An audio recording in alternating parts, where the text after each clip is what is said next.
Sup Shredders, my name is Logan aka Spiderhands, and welcome to an SP Patrons video today that I am making for Shijia.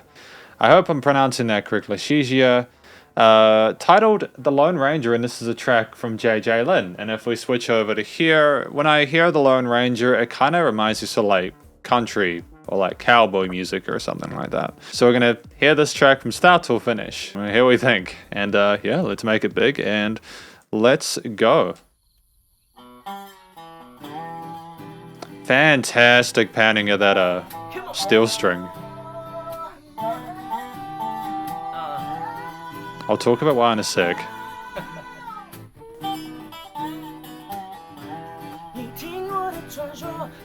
What I want to sort of talk about straight off the bat is the incredible production. It sounds like these guitars are behind you, and I don't know how they do that. Despite having been doing production stuff for 10 years, I should probably just Google it, right? The thing I enjoy about the way that this intro comes in is that everything isn't just in the front.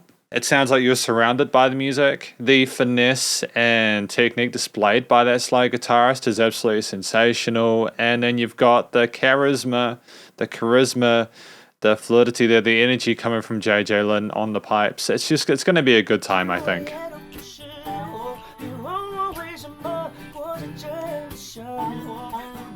Kind of sounds like you're out in the desert, you know?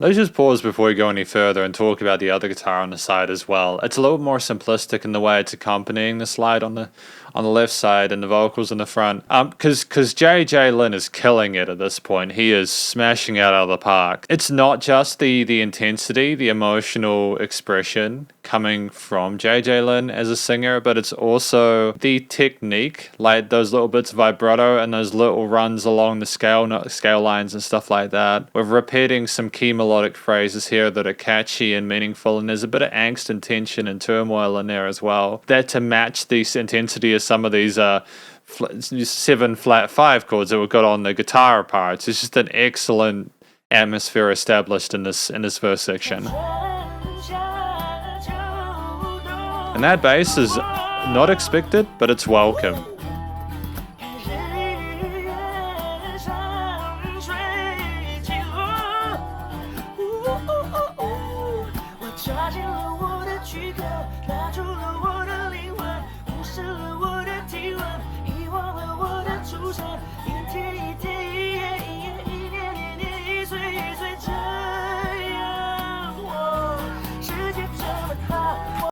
Damn, man, it's an unusual sound to the production as well because it's not clean and sterilized. It's got a raw roughness to it, a little bit of a fizzle to it that I enjoy. I think it might have been recorded in a live take or something like that, which I appreciate. That's always a good time. The reason I enjoy live takes or live recordings with everyone in the room sort of playing together is because you get to hear the sound of everyone together, if that makes sense.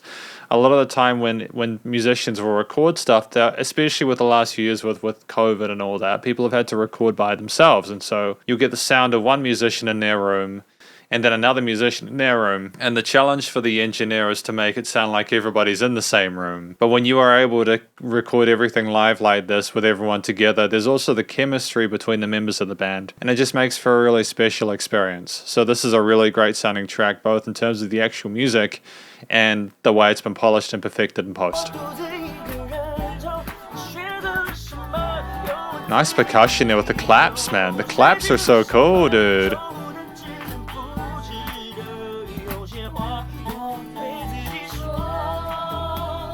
And I think there's actually multiple vocalists in there as well, which are adding a nice sheen and shine to it. It's a nice additional texture and coloration to what JJ Lin is bringing to the table.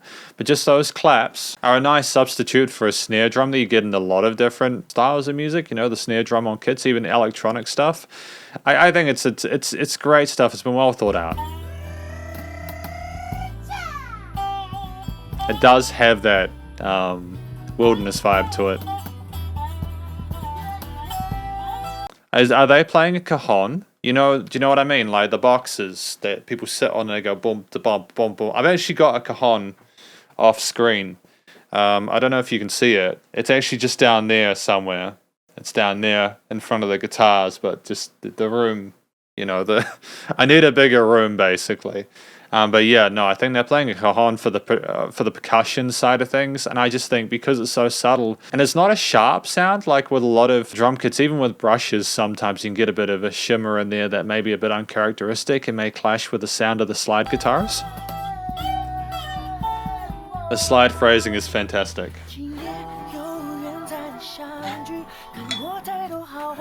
The panning is phenomenal, dude.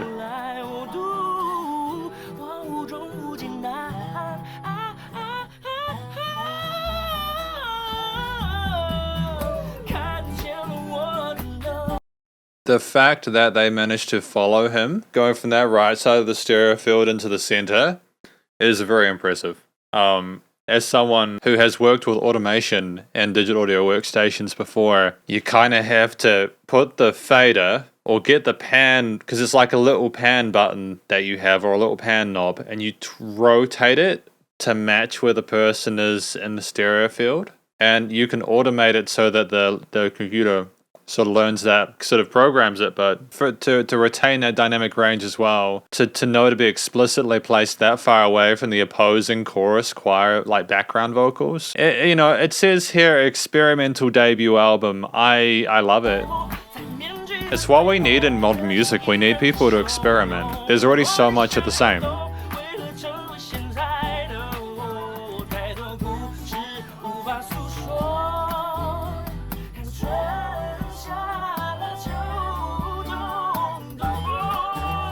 And now he's on the left side.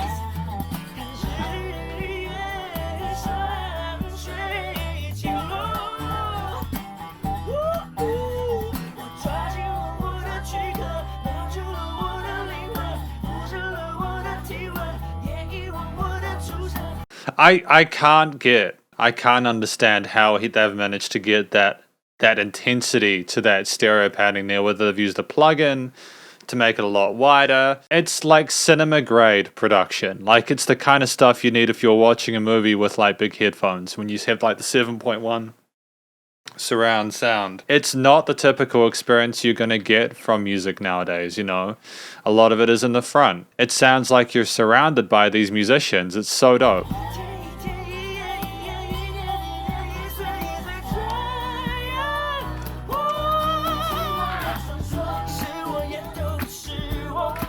I mean, I think we're familiar with the theme at this point. Like, so you got the minor second, so you got the E minor, like, you got an A minor, and then you've got a C, then you've got like the parallel major, so you've got an E minor chord, then you've got a G major, parallel major, because usually in the key signature of E minor, you have a B minor chord.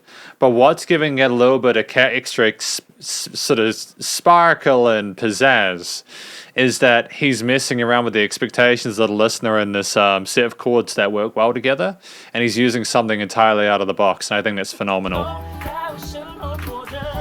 It adds a bit of kind of extra sort of spice to it that allows the transition loop to be much.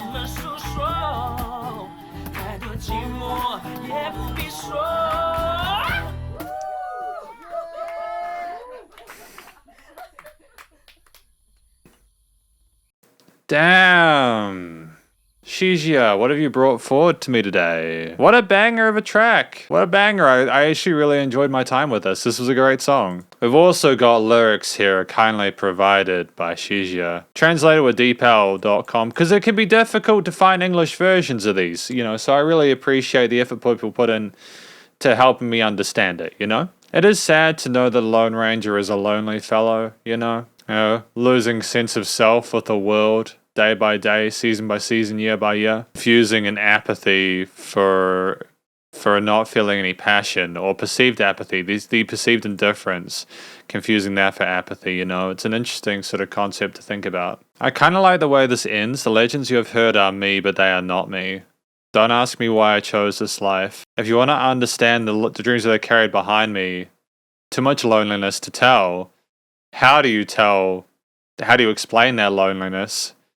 It's just not worth mentioning it. So this is my conclusion of this track by JJ Lin titled Lone Ranger, my custom monthly music review that I do for SP patrons. Liked the story of this. I'm somewhat familiar with the Lone Ranger tale. It's great to revisit it and to have JJ Lin expand and put their own sort of efforts forward on that. I think that it was a tasteful track, well written and well performed and well produced and just well told. The story does sound like someone who has had a life of intrigue and adventure, and there's been a lot of things that have occurred, but at the end of the day, no matter how big things have been, it's difficult for the Lone Ranger to really say it was worth it, because they've lost themselves along the way. To explain the legend is to explain the reason for it, and it was to find perhaps meaning in life or something like that. And that came from loneliness. It came from not being distracted by being with someone else. And I think that's kind of sad when you think about it, the Lone Ranger. What is the cost of that power, that mystique? What do you have to lose in order to gain that sense of status, I suppose, even if it's not intentional? JJ Lin's vocals are fantastic. He has great pitch technique, flows between the notes really easily, has great vocal range, is just as comfortable in his falsetto as his chest voice. And it wasn't just that, the little kind of vocal, which was that brah, kind of stuff, and like little, come on now, like trying to talk to people, and you can imagine it being a live performance. It comes across as authentic and genuine, and again, this is why it's so important to record live if you can. It will never be the same if you record in separate rooms. And I know that that's hard. I know that that's difficult, but it's why it's so important to do that, because that's when you get the best sounds. You just don't really get the best sound if you can't record in the same room. For me personally, within certain genres of music, I'll stick to that anyways, because obviously, like there's lots of songs that are written well nowadays that maybe don't benefit from being together, but sort of more acoustic genres and ones that need as much humanity as they can get are the ones that need the connection and in-person chemistry. That's why people like going to live shows. But the vocal performance was absolutely phenomenal. No complaints there whatsoever. I like the structure of the song. I mean, I think we had a motif there that I mentioned. It was that E minor, G, C, and then the B major chord at the end, which I think was lovely for the C-B half-tone modulation. There was bits of extra intricacy there with the slide guitars and the different cajon fills and the bass line that came in intermittently and the different guitar parts and the vocal parts. But I mean, and all those instruments were played absolutely stunningly. Like the bass and the percussion were fairly minimalist. They were there to support JJ Lin on vocals as well as the other singers and the slide guitar parts. The slide guitar was real the energy and zazz was that, the shred there, man, the shred on the slide guitar. But there was a great sense of rhythm and purpose with it, and it felt structured even if there was some crazy stuff going on technically. The production, recording, mixing, mastering was sensational. Again, I love the pacing of the panning of the different instruments. I love the surround sound kind of vibe you got from it. The EQing, these fixed chains on the various instruments, the notching and gluing of elements in the mix and in the frequency spectrum, the limiting compression, the bits of reverb there, but also the raw kind of analog tone to it as well. It's a really, really good song. And there's not really any weaknesses to it. So well done to JJ Lin for The Lone Ranger. And that was, of course, my SP Patrons video for The Lone Ranger by JJ Lin. Hopefully you enjoyed it. If you did, please do go show JJ Lin some love via their various social medias and their YouTube page. Stay cool and stay safe, and please remember to support your local musicians and artists at this point in time, as either help more than ever with all the crazy stuff going on in the world, and I'll catch you in the next review. Spiderhands Out.